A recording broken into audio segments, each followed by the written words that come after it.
குரு வாழ்க, குருவே துணை. செயல் விளைவு நீதி, அதற்கான ஒரு சிறிய கதையை நாம் இப்போ பார்க்க போகிறோம்.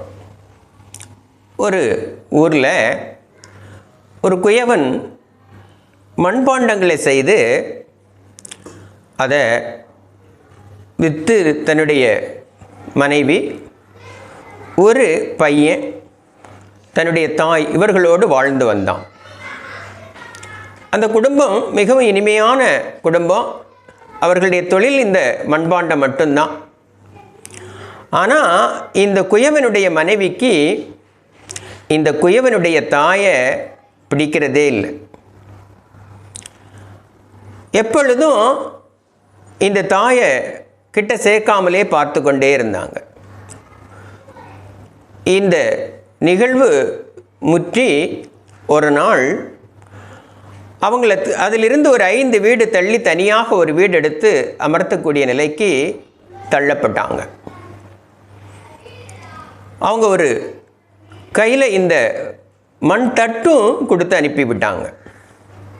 எப்பெல்லாம் உங்களுக்கு சோறு தேவை அப்பெல்லாம் இந்த தட்டை கொண்டு வெளியே வச்சிடணும், நான் சாப்பாடு எடுத்து வச்சிடும், நீங்கள் எடுத்துகிட்டு போய் அங்கே உட்காந்து சாப்பிட்டுக்கணும்னு விதிகளை வகுத்தாங்க.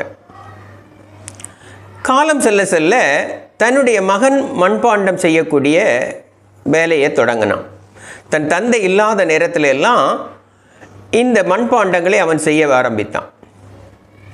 அதில் அவன் ஒரு அழகான பிளேட்டை செய்து வைத்திருந்தான். அந்த பிளேட்டை பத்திரமாக எடுத்து வைத்து கொண்டான். தன்னுடைய தாய்க்கு பிறந்த நாள் வருகின்ற பொழுது அந்த பிளேட்டை தாய்க்கு பரிசளித்தான். அப்போ அவனுடைய அம்மா கேட்டா, எதற்காகப்பா எனக்கு இந்த பிளேட்டை தருகிறா? எத்தனையோ அற்புதமான பாண்டங்களை செய்த நீ இதை எனக்கு பரிசாக கொடுத்ததின் காரணம் என்னன்னு கேட்டா.